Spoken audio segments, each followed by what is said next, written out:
Tartaric Narrador. Have you ever gotten a message from an unknown number?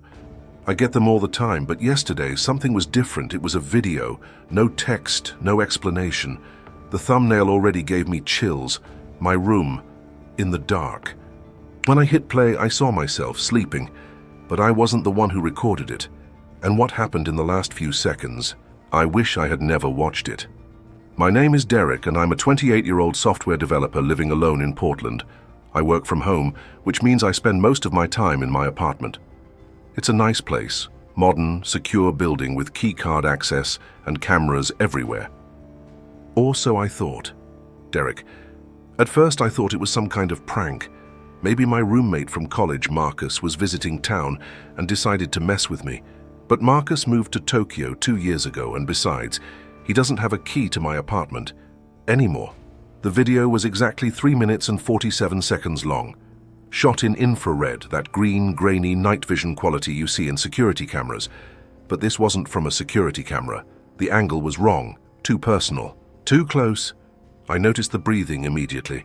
Mine was slow, peaceful, the breathing of someone in deep sleep. But there was another sound, barely audible, but definitely there. Someone else's breath, shaky and deliberate, like they were trying to stay quiet but couldn't control their excitement. Derek, I paused the video, replayed it, frame by frame. And there, in the reflection of the mirror on my dresser, a figure, motionless, watching me. My blood ran cold. The figure was tall, wearing what looked like a dark hoodie.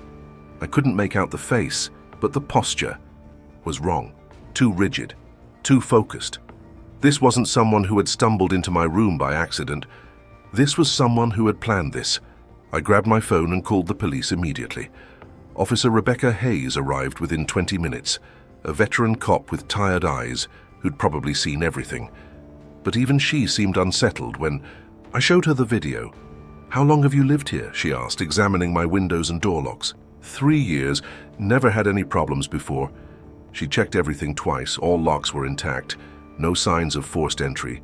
The security cameras in the building's hallway showed nothing unusual for that night.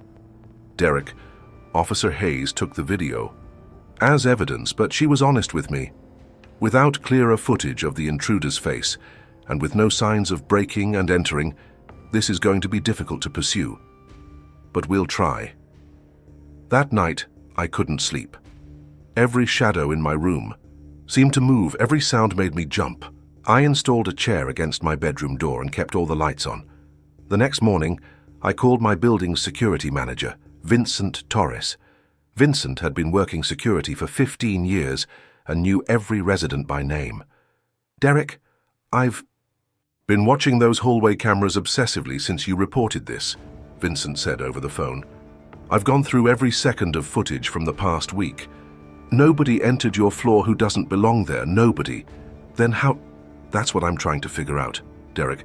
I started thinking about my past, trying to remember if I'd made any enemies. 3 years ago, I used to date Sarah Chen, a psychology student who became obsessed with the idea that someone was stalking her. At first I was supportive, but as the months went by, her paranoia became overwhelming. Sarah would accuse random people of following her, take pictures of strangers, and keep detailed journals of suspicious activities that were just normal, daily life. She installed multiple locks on her apartment door and rarely left her place. Eventually, I had to end the relationship. Sarah didn't take it well. She accused me of being part of the conspiracy against her, said I was working with her stalkers to drive her crazy. The last thing she said to me was, "You'll understand what it feels like to be watched, Derek. Someday you'll know exactly how it feels." Could Sarah be behind this? After 3 years. Derek, 2 days after receiving the first video, I got another message. Same unknown number. This time it was a photo of me at my kitchen table eating breakfast, taken from outside my 3rd floor window. But there's no building across from mine tall enough to get that angle. The photo had to be taken from above. My apartment building has a roof access, but it's supposed to be locked. I decided to check.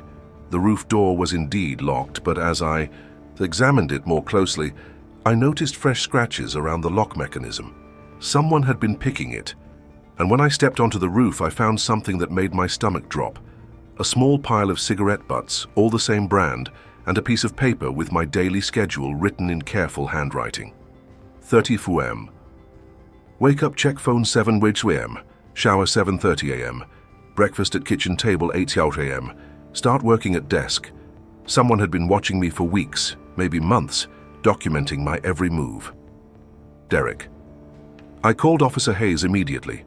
She came to examine the roof and took the cigarette butts for DNA testing, but warned me that results could take weeks. Derek, I need to ask you something, she said, as we climbed back down from the roof.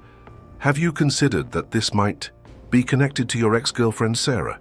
You mentioned she had paranoid tendencies, but Sarah was the one being stalked. She was the victim, was she? Or was she the one doing the stalking and you just didn't realize it?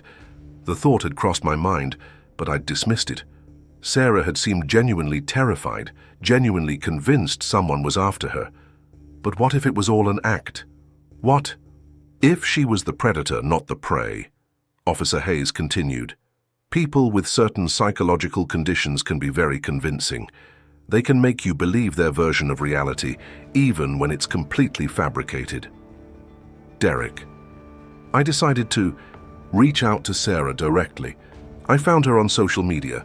She was still living in Portland, working as a freelance graphic designer.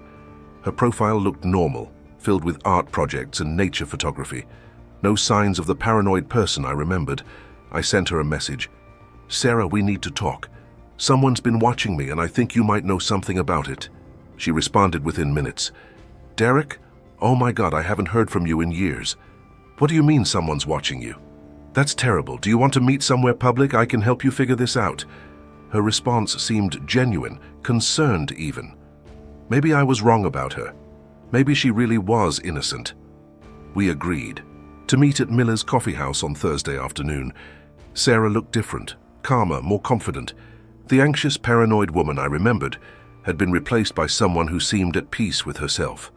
Derek, I'm so sorry this is happening to you, she said, reaching across the table to touch my hand. I know exactly what you're going through. The feeling that someone's always watching, always one step ahead of you. Derek. Sarah, I have to ask you something, and I need you to be completely honest with me. 3 years ago when we were dating, were you really being stalked or were you the one doing the stalking? Her expression changed instantly. The warmth in her eyes disappeared, replaced by something cold and calculating. Is that what you think? That I made it all up?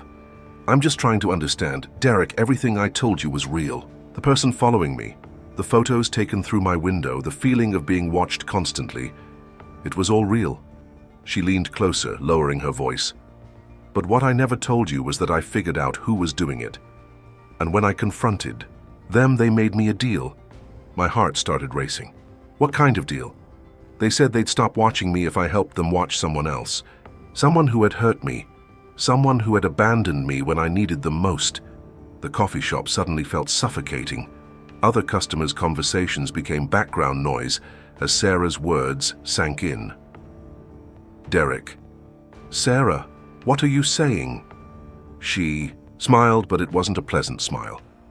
It was the smile of someone who had been planning this moment for a very long time. I'm saying that you're right, Derek. I do know something about who's been watching you. Because I've been helping them. Do it! I stood up abruptly, knocking over my coffee cup. You're insane. Am I? Or am I just giving you the experience you gave me 3 years ago? The experience of being abandoned, of being told your fears aren't real, of being dismissed as crazy. She pulled out her phone and showed me a text conversation.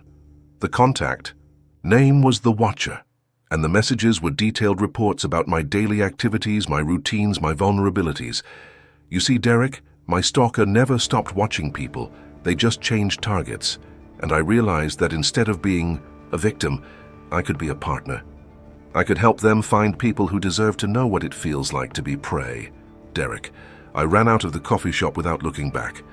My hands were shaking as I called Officer Hayes, but she didn't answer.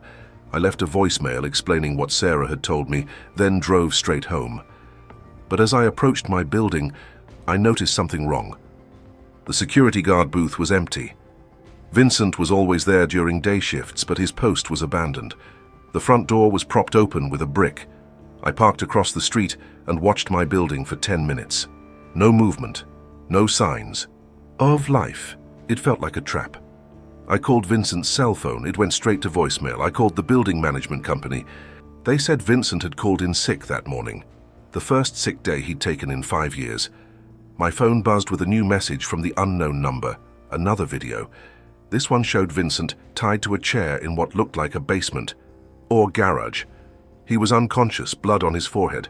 A piece of paper was taped to his chest with my name written on it. The message that came with the video was simple.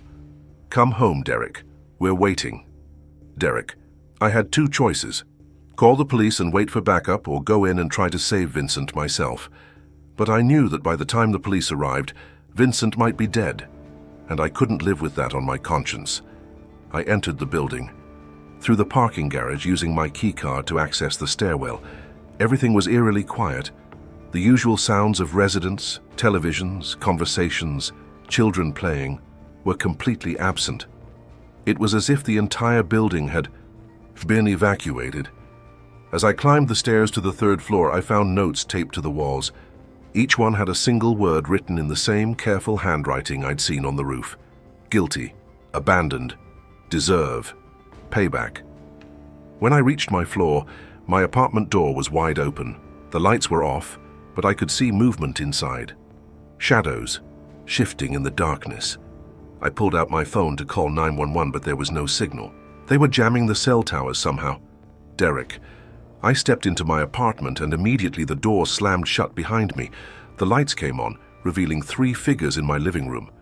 Sarah was there, of course, but she wasn't alone. Standing. Next to her was a man I didn't recognize. Tall, thin, wearing the same dark hoodie I'd seen in the mirror reflection. And sitting in my chair, tied up and gagged, was Vincent.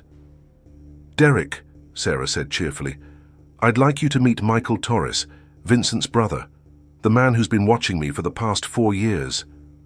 The hooded man, Michael, pulled back his hood, revealing a face that was almost identical to Vincent's, but twisted with years of obsession and rage. "So you see," Sarah continued, "Michael has been stalking various women around the city for years. When he started watching me, I was terrified, but then I realized something. Michael isn't just a predator, he's an artist, and he needed someone who could appreciate his work." Michael spoke for the first time, his voice barely above a whisper. "Sarah understands what I do. She sees the beauty in it. The way fear transforms people, makes them more honest, more real." Vincent was trying to say something through his gag, his eyes desperate and pleading. "Derek, why Vincent?" I asked, trying to keep them talking while I looked for a way to escape. "What did he do to you?" Michael smiled coldly. "Vincent has been trying to catch me for months. He noticed patterns in the building's security footage, started asking questions, making connections. He was getting too close." "And you," Sarah added, looking at me with pure hatred, "you represent everything I hate about people. You pretend to care, you act supportive, but the moment things get difficult, you run. You abandoned me when I needed you most. Sarah, you were having a psychological breakdown. I tried to help, you tried to fix me. You treated me like I was broken, like my fears weren't real, but they were real, Derek. Michael was real. And now you get to experience what I experienced." Michael walked over to a bag in the corner and pulled out a professional-grade camera. "We're going to make a very special video tonight, Derek. One that shows the world who you really are when you're scared, when you're helpless, when you can't run away." I noticed that Vincent had managed to work one hand partially free from his restraints. He was trying to signal me with his eyes, pointing toward the kitchen where I kept a baseball bat.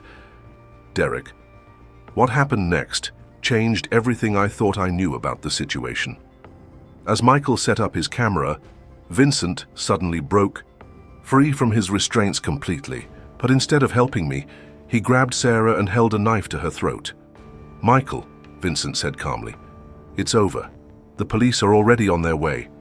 Michael dropped the camera in shock. "Vincent, but how did you really think I didn't know my own brother was a stalker?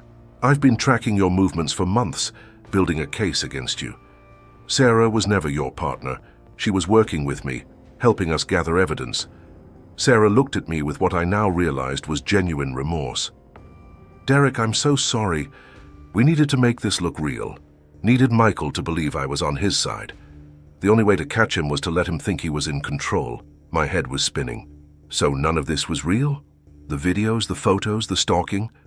"Oh, it was all real," Vincent said, still holding the knife to Sarah's throat for Michael's benefit. "Michael has been watching you for weeks. But we've been watching him the entire time." The sound of sirens filled the air. Police cars were surrounding the building.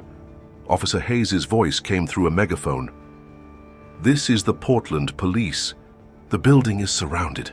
Michael looked around desperately, realizing he'd been trapped. In a final act of rage, he lunged at me with a knife of his own. But Vincent was ready. He threw his knife with perfect accuracy, hitting Michael in the shoulder and sending him crashing to the floor. As the police stormed into my apartment, I finally understood what had really happened. Vincent and Sarah had been working together for months to catch Michael, using me as bait. They'd never intended for me to get hurt, but they needed Michael to believe his plan was working.